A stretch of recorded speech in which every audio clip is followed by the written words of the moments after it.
Hey guys, this is Tammy with NurseMinder, and we are continuing on our series of acute kidney injury. And in today's video, we're going to look at the 4 phases. Things you need to know as a nurse so you can identify where your patient is at risk.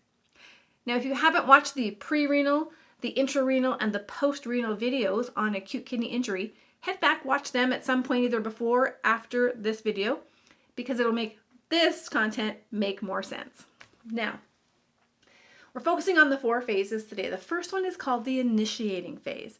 The initiating phase is that time from when that insult or injury happens inside the body to the point that the signs and symptoms become obvious to us as clinicians. This can be anywhere from hours to days. So some of the textbooks will have different days, lengths. That's fine. If you're writing your NCLEX or studying for your exam, go with the numbers in your textbook, okay? This is a general guideline.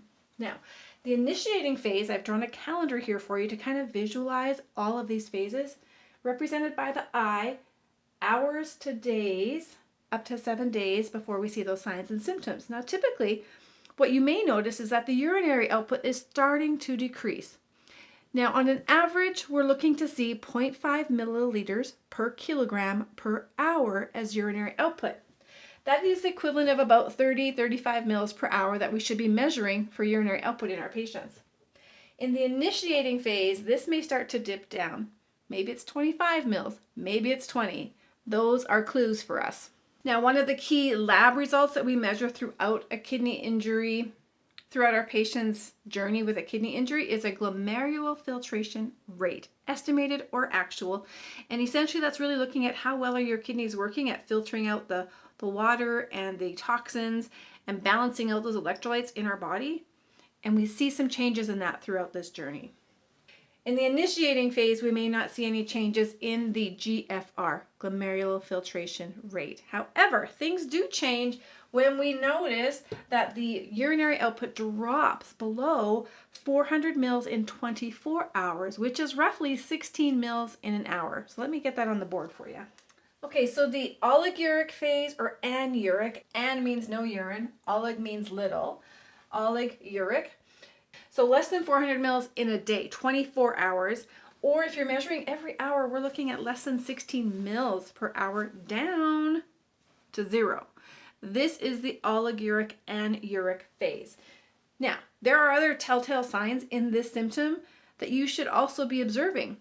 Where is that urine going? If it's not being excreted, if the extra water is not being excreted, if the toxins are not being excreted, if the kidneys aren't able to balance out all those electrolytes, where are they going? You will notice that your patient becomes edematous because the fluid is still here in the body, so it has to go somewhere. Sometimes it's backing up in the tubes in terms of the vessels of our blood system, so you'll see congestive heart failure. You'll see an increasing jugular venous pressure. You'll notice potentially fluid in the lungs and their breathing becomes harder, decreased oxygen sats, wheezing, edema in the extremities. Okay, so there's a fluid redistribution that's happening. On top of that, the toxins and the electrolytes are also out of balance. So you'll notice this in your lab work.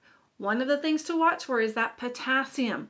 When potassium levels continue to rise, we're now adding extra strain and risk to the cardiac system.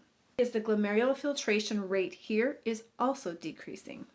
Now, another lab result to be mindful of is because the urea, the toxins, the waste products that the blood normally gets rid of, is building up in the body, you may also see you should see increasing blood urea nitrogen, BUN, B-U-N.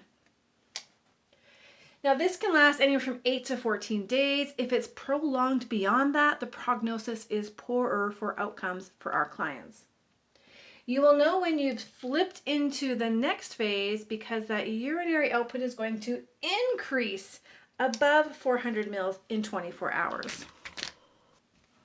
So this means our glomerular filtration rate is also going to increase if you're looking at your labs. Now, here's the interesting thing. This phase is where our kidneys are trying to heal. They're trying to get back to their normal functioning, but they're not quite there. So you will still continue to see abnormalities in your electrolytes. You'll still see edema as the body works to pull that fluid back into the system and flush it out. This phase will last 7 to 14 days, maybe even a bit longer depending on your textbooks, okay? But these are not fast changes. I think is what I really want you to recognize is that we need to be on top of this, because the faster we can recognize they're in renal injury or failure, the faster we can identify the cause and implement the right treatment. So we want to be able to shorten this duration for them. Now, the last phase is the recovery. And what's happening here is our glomerular filtration rate is returning to its normal. It's maybe not at normal because it takes actually months to a year for full recovery, but we're looking at a rate of 70 to 80% of its original function, and that to continue to grow. We'll notice our urine output also continue to return back to at least 0.5 mils per kilo per hour. So as you can see from the calendar here, this is a nice visual representation to just recognize how critical it is to be monitoring our patient's urinary output, and that it's not a light switch moment. It doesn't reverse immediately. It takes assessments, diagnosis, and implementing the right treatment to shorten the duration and the long-lasting impacts of this. So let's recap that. 4 phases. Begins with the initiating phase, from the insult to the time that symptoms are present. Then we move into the oliguric or anuric phase. Our urinary output drops down to less than half of what we expect, and we start to see signs and symptoms related to that fluid accumulation, the toxin accumulation, and the electrolyte changes. When we move into the diuresis phase, we notice our urinary output rebounds, comes back up, starts to move towards normal. However, the kidneys are not at prime functioning. They are still injured and healing, which means there are still electrolyte imbalances to monitor. And then we have the recovery phase, where our glomerular filtration rate has gone from normal to dropping to rising, and now we're getting to that 70 to 80% threshold of normal functioning, and this can take a long process to full recovery.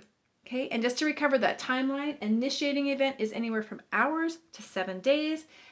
The oliguric phase or anuric phase kicks in next, and it goes 8 to 14 days, even longer, poor prognosis.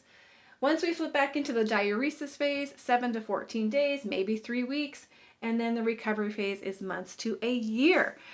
Now, as a nurse, checking off that urinary output can feel like a task at the end of the day. You go by and you're emptying out all those catheters that you haven't really looked at sometimes for hours because you've just been so busy. But I want to encourage you to become more mindful about that urinary output so that we can capture things much faster and prevent a very long recovery process for our patients. Until next time, subscribe, hit the follow, hit the bell, do all the things, share this with a few friends of yours, and we'll see you in the next video.